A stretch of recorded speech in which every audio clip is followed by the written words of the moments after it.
আমাদের দাসপাড়া হাফিজিয়া মাদ্রাসার মধ্যে একটা বিষাক্ত সাপ, সেটা হচ্ছে গমা সাপ। গমা সাপ এটা পুরো গমা সাপ ঢুকে গেছে, মানে অনেক এখনো সাপ আছে মনে হয়। সাপটা আমাদের এই যে রান্নাঘরে পাওয়া গেছে, দাসপাড়া হাফিজিয়া মাদ্রাসায়। এই বস্তার মধ্যে ছিল, এই মাটির মধ্যে, এই বস্তার মধ্যে ছিল। মানে এই রান্নাঘরে এখনো অনেক সাপ আছে মনে হয়। আমাদের দাসপাড়া সাপুরিয়া আসছে আব্দুল কালাম, এই যে আমাদের আব্দুল কালাম। এটা দাসপাড়া আমাদের হাফিজিয়া মাদ্রাসা। এইখানে সাপ অনেক মনে হয় এখনো সাপ আছে মনে হয়। এই রান্নাঘর, এই রান্নাঘরে সাপটা পাওয়া গেছে। দেখা যাক আমাদের দাসপাড়া আব্দুল কালাম কি বলে। কি ভাই, আর সাপ আছে কি এখানে?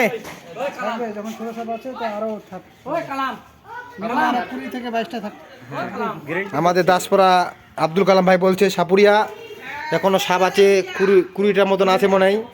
এটা বাচ্চা সাপ।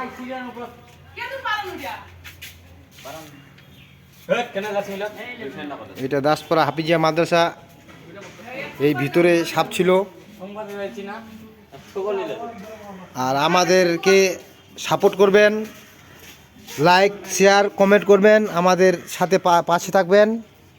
আমরা নানান ভিডিও দেখাতে পারবো এখন।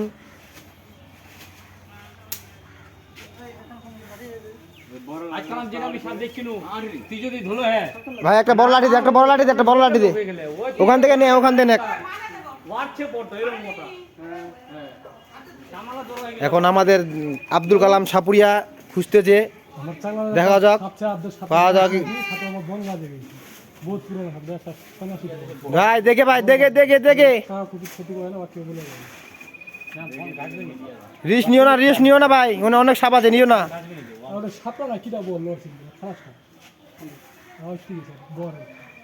একটু সাইড দে ভাই, একটু সাইড দে।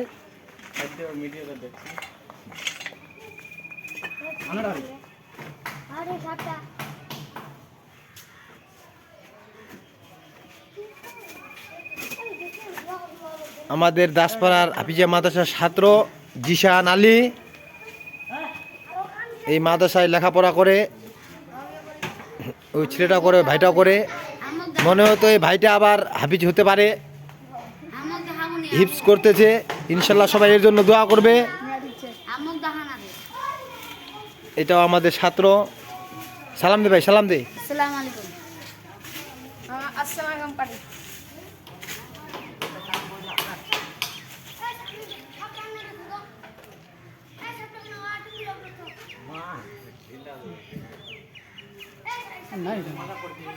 মনে হতো সাপ আর পাওয়া যাবে না।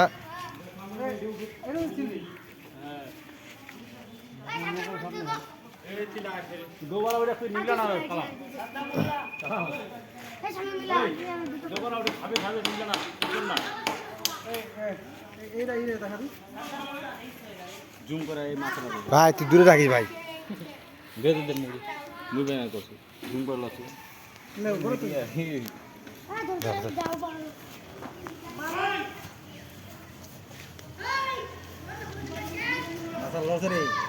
ঠিক